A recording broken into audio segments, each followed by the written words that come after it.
नमस्कार दोस्तों, स्वागत है आपका हमारे YouTube चैनल पे और हार्दिक अभिनंदन है। दोस्तों आज मैं फिर एक नई वीडियो लेकर उपस्थित हुआ हूँ।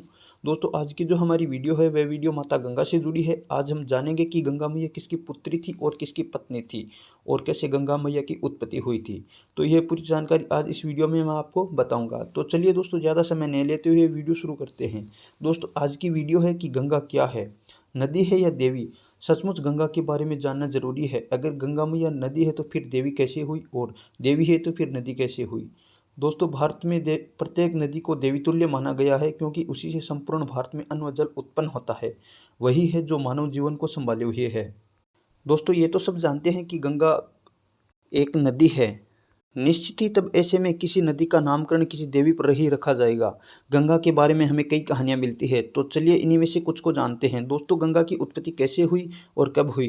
कहते हैं कि गंगा के पिता का नाम हिमालय है, जो पार्वती के भी पिता है। जैसे राजा दक्ष की पुत्री माता सती ने हिमालय के यहाँ पार्वती के नाम से जन्म लिया था, उसी तरह माता गंगा ने अपने दूसरे जन्म में ऋषिजनों के यहाँ जन्म लिया था। यह भी कहा जाता है कि गंगा का जन्म ब्रह्मा के कमंडल से हुआ था। मतलब यह है कि गंगा नामक नदी का एक जन्म, अन्य कथा के अनुसार ब्रह्मा जी ने विष्णु जी के चरणों को आदर सहित धोया और उस जल को अपने कमंडल में एकत्रित कर लिया और भगवान विष्णु के अंगूठे से गंगा प्रकट हुई थी, अतः उसे विष्णुपदी भी कहा जाता है। एक कथा के अनुसार गंगा पर्वतों के राजा हिमवान और उनकी पत्नी मीना की पुत्री भी है। इस प्रकार गंगा देवी पर्वत पार्वती की बहन भी मानी गई है। कुछ जगहों पर गंगा को ब्रह्मा के कुल की भी बताई गई है। दोस्तों ये तो सब जानते हैं कि भगवान श्री राम के पूर्वज इक्ष्वाकु वंशीज राजा भगीरथ के प्रयासों से ही गंगा नदी है वह धरती पर स्वर्ग से आई थी, लेकिन उन्हें स्वर्ग से धरती पर लाने के लिए तपस्या करनी पड़ी थी। उनकी तपस्या से प्रसन्न होकर ब्रह्मा जी ने कहा, हे राजन, तुम गंगा को पृथ्वी पर अवतरण तो करना चाहते हो, परंतु क्या तुमने पृथ्वी से पूछा है कि वह गंगा का भार तथा वेग को संभाल पाएगी या नहीं। मेरा विचार है गंगा को संभालने की शक्ति केवल भगवान शंकर में ही है। इसलिए उचित यह होगा कि गंगा का भार तथा वेग संभालने के लिए भगवान शिव का अनुग्रह प्राप्त कर लिया जाए। महाराज भगीरथ ने यही किया और उनकी कठोर तपस्या से प्रसन्न होकर ब्रह्मा जी ने गंगा को अपने कमंडल से छोड़ा था। तब भगवान शंकर ने गंगा की धारा को अपनी जटाओं में समेटकर अपनी जटाएं बांध ली। बाद में भगीरथ की आराधना के बाद भगवान शंकर ने गंगा को अपनी जटाओं से मुक्त कर दिया। कहते हैं कि ब्रह्मचारिणी गंगा के द्वारा किए स्पर्श से ही महादेव ने उन्हें अपनी पत्नी के रूप में स्वीकार किया था। पत्नी पुरुष की सेवा करती है, अतः उसका वास पति के हृदय में अथवा चरणों में होता है, किंतु माँ भगवती शिव के मस्तक पर विराजित है।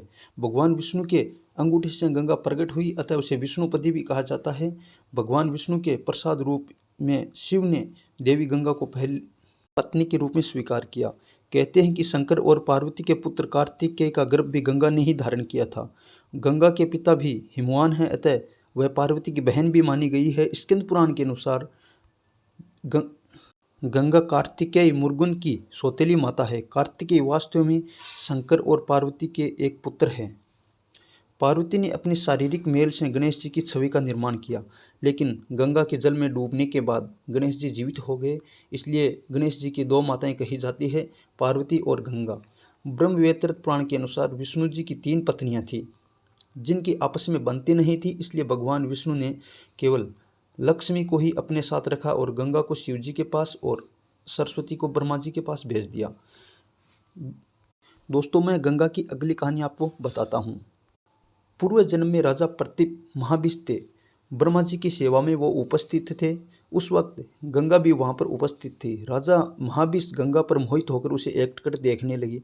गंगा भी उस पर मोहित होकर उसे देखने लगी। तब ब्रह्मा जी ने ये सब देख लिया और उन्हें मनुष्य योनि में दुख झेलने का श्राप दे दिया। राजा महाविष ने कुरु राजा प्रतीप के रूप में जन्म लिया और उससे पहले गंगा ने ऋषिजनों के यहाँ पुत्री के रूप में जन्म लिया। एक दिन पुत्र की कामना के लिए महाराज प्रतीप गंगा के किनारे तपस्या कर रहे थे। उनके तप रूप और सौंदर्य पर मोहित होकर गंगा उनकी दाहिनी जांघ पर आकर बैठ गई और कहने लगी, हे राजन, मैं आपसे विवाह करना चाहती हूँ। मैं ऋषिजनों की पुत्री गंगा हूँ। इस पर राजा प्रतीप ने कहा, हे गंगे, तुम मेरी दाहिनी जंघा पर आकर बैठी हो, जबकि दाहिनी जंघा तो पुत्र का प्रतीक होता है, अतः मैं तुम्हें पुत्रवधू के रूप में स्वीकार कर सकता हूँ। यह सुनकर गंगा वहाँ से चली गई। जब यह महाराज प्रतीप को पुत्र की प्राप्ति हुई तो उन्हें उसका नाम शांतनु रखा और इसी शांतनु से गंगा का विवाह हुआ था। गंगा से शांतनु को 8 पुत्र प्राप्त हुए थे, जिनमें से 7 को गंगा ने पानी में बहा दिया, गंगा नदी में, और 8वें पुत्र को पाला पोसा। उनके 8वें पुत्र का नाम देवव्रत था, जिसका नाम आगे चलकर भीष्म पड़ा था, जो महाभारत में आता है। दोस्तों, मेरी वीडियो कैसी लगी लाइक ज़रूर करना, शेयर करना, कमेंट करना।